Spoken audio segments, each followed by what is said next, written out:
네. 그 다음, 이제 우리는 조금 전까지 우리가, y는 ax제곱을, 네, x축으로 p만큼, 그리고 q만큼, y축으로 q만큼 이동한 이런 형태의, 네, 이런 형태의 이차함수의 식에 대해서 이제 그래프, 이 식과 그래프에 대해서 우리가 쭉 배워봤는데요. 사실 이거를 뭐 항상 이렇게 우리가 친절하게 이런 형태로 이차함수의 식을 주어지면 좋겠지만 뭐, 뭐 그렇게 이제 친절하지만은 않은 경우가 있겠죠. 예를 들어 이차함수를 그냥 우리가 일반적으로 쓴다라고 하면 ax의 제곱 더하기 bx 더하기 c처럼 2차 항과 1차 항과 상수항 이렇게 쓰는 경우가 더 많을 것 같습니다.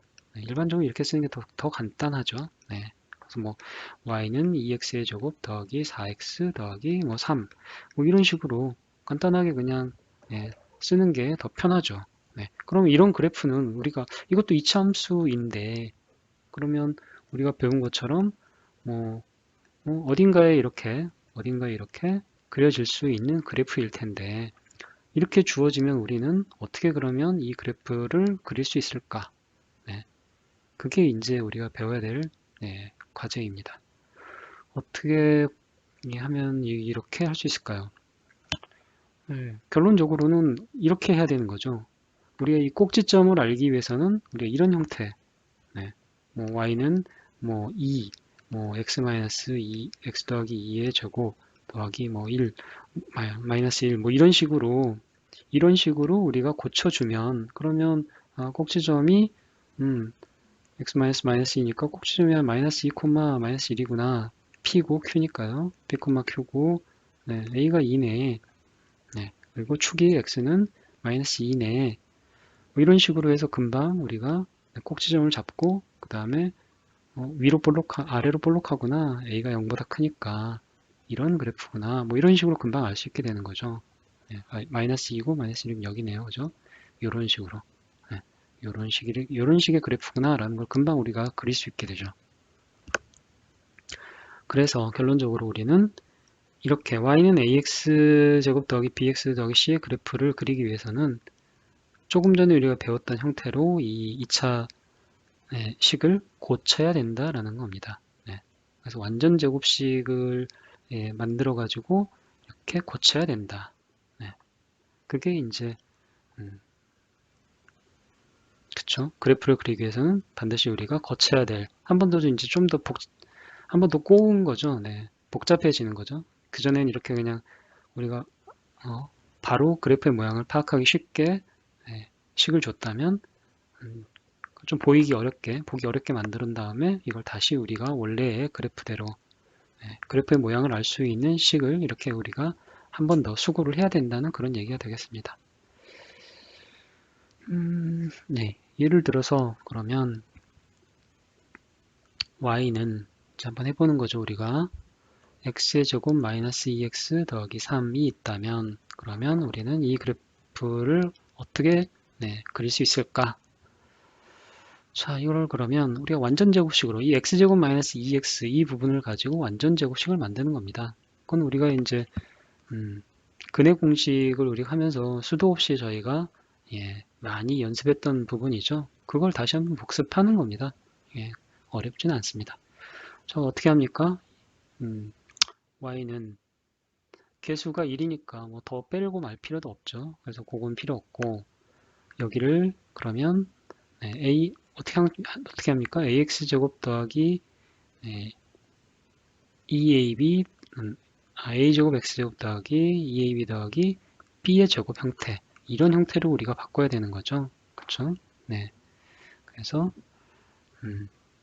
x 제곱인데 일단 a의 제곱은 1입니다. 1의 제곱이 1이니까 그래서 마이너스 1 곱하기 2는 원래 빠져 있어야 되죠. 2ab인데 a가 1이니까 a가 1이고 b가 무엇이고 x 이렇게 되는데 2 곱하기 1에서 이미 마이너스 2가 되어버렸죠. 이렇게 2 곱하기 1에서 2가 되어버렸으니까 b는 1이라는 걸 알 수 있습니다. 네, 그러면 더하기 1의 제곱이 또 필요하죠. b가 1이니까 완전 제곱식이네요. 그죠? 이렇게 그러면 1의 제곱이 붙었으니까 또 마이너스 1의 제곱이 붙어야 되고 그래야 0이 되니까요. 그 다음에 더하기 3. 네, 이렇게 하면 우리가 완전 제곱식으로 고칠 수가 있죠.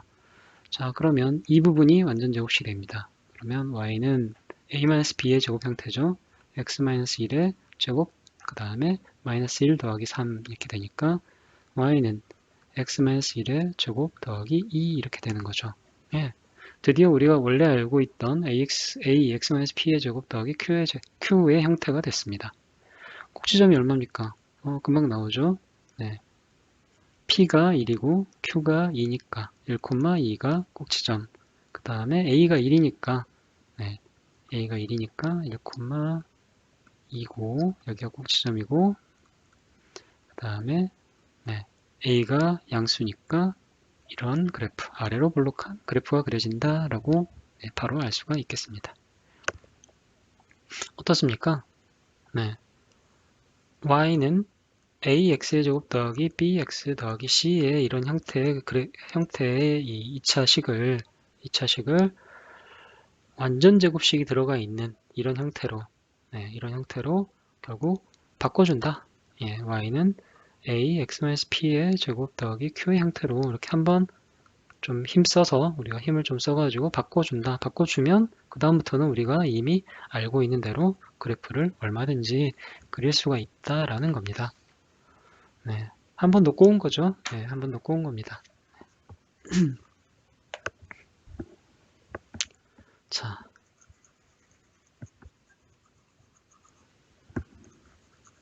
이렇게 a가 1일 때는 뭐 우리가 금방 조금 더 쉽게 했는데 네, a가 항상 1이거나 뭐 마이너스 1이거나 이렇지는 않겠죠. 그럴 경우는 또 어떻게 한번 해볼 수 있을까요? 자, 한번 예를 또 한번 들어보겠습니다. y는 2x의 제곱 더하기 4x 더하기 3이다. 뭐 이런 이제 이참수 이거를 우리가 꼭지점을 알 수 있는 그런 형태로 한번 바꿔보겠습니다. 어떻게 하면 좋을까요? 제일 먼저는 y는 2를 먼저 바깥으로 빼야 되겠죠. 이 a의 개수, x제곱의 개수 a를 놓고 x제곱항과 x항을 2를 뺍니다. 이 a를 빼가지고 그러면 어떻게 되나요? x의 제곱 더하기 공통인수가 2니까 2 곱하기 2가 4니까 2x 이렇게 되죠. 더하기 3. 그럼 어떻습니까? 여기를 이제 완전 제곱으로 고치면 되겠죠. 그러면 조금 전에 했듯이 이거는 쉬운 거죠. x의 제곱 더하기 2x 2 곱하기 1이고 여기가 1의 제곱이니까 a가 1이고 b도 1이어야 되죠. 1의 제곱이니까 1, 그 다음에 마이너스 1 필요하죠. 더하기 3 이렇게 됩니다. 그러면 여기까지가 중괄호로 바꿀까요? x 더하기 1의 제곱이 되죠. 마이너스 1 있고 더하기 3 이렇게 됩니다. 이거는 굳이 여기 쓸 필요가 없겠죠? 대괄호를 풀면 어떻게 됩니까? 이렇게 분배 법칙 해주면 2x 더하기 1의 제곱 2 곱하기 마이너스 1이니까 마이너스 2 더하기 3 이렇게 되죠. 2x 더하기 1의 제곱 더하기 1 다 됐습니다. 꼭지점이 마이너스 1,1이네요. 그쵸? 이 괄호 안이 0이 되게 하는 값이 이제 꼭지점의 x좌표입니다. 그쵸? 자, 이렇게 하면 됩니다. 이렇게 하면 되죠. 그런데 잘 생각을 해보면 왜 항상 이 2를 바깥으로 빼야 되느냐? 그렇지 않을 수도 있습니다. 여기를 우리가 2x의 제곱 더하기 4x 더하기 3이 있는데 여기를 ax의 제곱, a제곱 x제곱 더하기 2ab 형태로 보면 2는 무엇의 제곱입니까? 루트 2의 제곱이죠. 이렇게 놔도 됩니다. a가 루트 2다 라고 보면 되는 거죠. 그러면 루트 2 x의 제곱, a의 제곱 더하기 2 a가 우리가 뭘로 놨습니까? 루트 2 b는 뭘로 넣어야 됩니까? 그러면 4가 되려면 이 루트 2와 무엇을 곱해야 4가 될까요? 루트 2를 한 번 더 곱해주면 되죠. 그쵸? 2 곱하기 루트 2 루트 2 하면 2가 되고 2는 4니까 x. 자, 그럼 b가 루트 2가 됐습니다.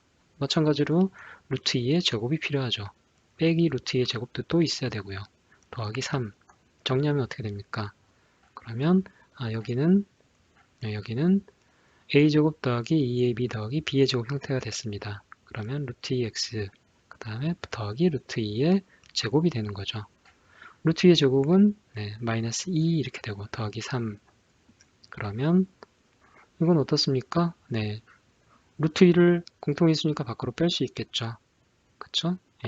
그러면 루트 2 x 더하기 1의 제곱 마이너스 2 더하기 3은 1이 되겠죠. 그쵸? 그러면 다시 제곱을 양쪽에 다 해주면 2 x 더하기 1의 제곱 더하기 1 이렇게 정리가 되죠. 어떻습니까?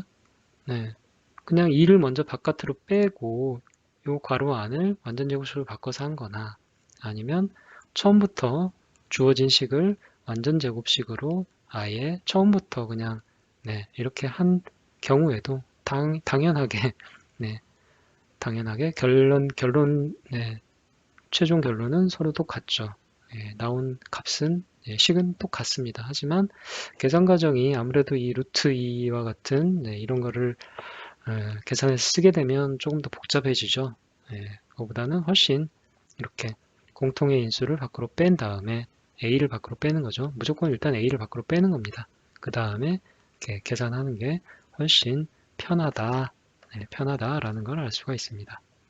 또한 그래서 우리가 이거는 이 안에 이 완전 제곱식을 만들기 위해서 조금 더 편리한 방법을 찾다 보니 이 방법이 제일 편하다라는 걸 이제 우리가 알기 때문에 이 방법으로만 하는 거지. 사실 완전 제곱식을 만드는 방법은 여러 가지가 있습니다. 이렇게 조금 전에 예를 보여드렸듯이 이런 식으로도 얼마든지 할 수는 있다. 하지만 뭐 계산이 좀 불편하니까 이렇게 하는 것뿐이다. 그래서 여러분이 이런 것들을 한 가지 방법만 계산하는 방법만 이렇게 생각하지 마시고 얼마든지 이렇게 넓혀서 생각하고 그래도 이런 방법도 있는데 그 중에서 나는 이런 방법을 하겠다라는 걸 아는 게 훨씬 더 여러분이 그 수학을 바라보는 눈을 좀 더 넓게 해줄 수 있을 것 같습니다. 369페이지에 뭐 마저 또 우리가 설명을 했듯이 그러면 또 그런 얘기도 할 수 있겠죠. 뭐 상수항은 왜 여기다 안 집어넣고 바깥으로 빼놓고 하느냐. 근데 상수항까지 포함해서 완전 제곱식을 만들어도 마찬가지입니다. 어쨌든 하다 보면 설명을 제가 해드렸듯이 결론적으로는 이렇게 정리가 된다. 그런 의미가 되겠습니다.